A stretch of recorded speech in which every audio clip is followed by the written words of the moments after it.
কোটা সংস্কার আন্দোলন ঘিরে সৃষ্ট অস্থিতিশীল পরিবেশের কারণে সারা দেশের ইন্টারনেট সংযোগ বিচ্ছিন্ন হয়ে পড়েছিল। এর নেতিবাচক প্রভাব পড়েছিল রেমিটেন্সের উপর।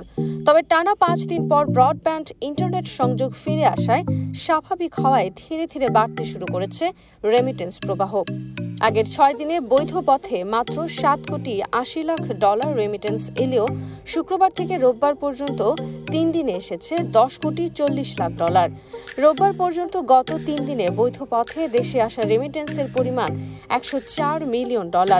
এ নিয়ে চলতি মাসের সর্বমোট রেমিটেন্সের পরিমাণ দাঁড়িয়েছে $1,657 মিলিয়ন মার্কিন। চলমান অস্থিতিশীল পরিস্থিতিতে কয়েকদিন ব্যাংক বন্ধ থাকার পর গত 3 দিনে রেমিটেন্স স্বাভাবিক ধারায় ফিরে আসছে, যা আগামী সপ্তাহে আরও বাড়বে বলে মনে করছে বাংলাদেশ ব্যাংক। এর আগে কোটা সংস্কার আন্দোলনকে কেন্দ্র করে সংঘটিত সহিংসতার কারণে 18 জুলাই থেকে 23 জুলাই পর্যন্ত টানা ইন্টারনেট শাটডাউন এবং কারফিউ ও সাধারণ ছুটির কারণে প্রায় 1 সপ্তাহ স্থবির ছিল দেশের আর্থিক খাত। গত 19 থেকে 24 জুলাইয়ের মধ্যে ব্যাংকিং কার্যক্রম চলে মাত্র একদিন। বাংলাদেশ ব্যাংকের তথ্য অনুযায়ী 19 থেকে 24 জুলাই পর্যন্ত 6 দিনে দেশে প্রবাসী আয় এসেছে মাত্র $7.80 লাখ। অথচ চলতি মাসের 18 তারিখ পর্যন্ত রেমিটেন্স এসেছিল $142.20 লাখ।